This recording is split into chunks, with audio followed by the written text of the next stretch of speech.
clairement presque tout et pourtant personne ne le sait.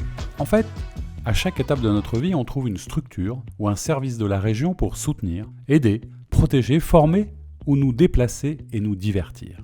En effet, au niveau de l'échelon régional, s'additionne la clause générale de compétences, en gros je m'occupe de tout ce que je veux, avec le principe de chef de file, je gère pour les autres les compétences communes sur un sujet précis, les transports, le développement économique.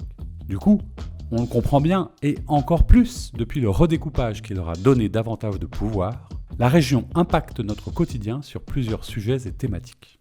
Dans nos déplacements, on parle alors plus volontiers de mobilité, c'est-à-dire principalement les transports ferroviaires avec les célèbres TER, transports express régionaux, mais également les transports scolaires interurbains. Pour le développement économique et l'aménagement des territoires, la région doit proposer une feuille de route sur la durée du mandat pour penser les investissements et mettre en place les équipements structurants. Elle accompagne également les entreprises pour se développer à l'international et innover. Son rôle est essentiel sur les enjeux de formation, au niveau du financement des lycées, comme pour la prise en charge des questions d'apprentissage à travers les CFA. Elle pilote la formation continue professionnelle et finance les maisons de l'emploi.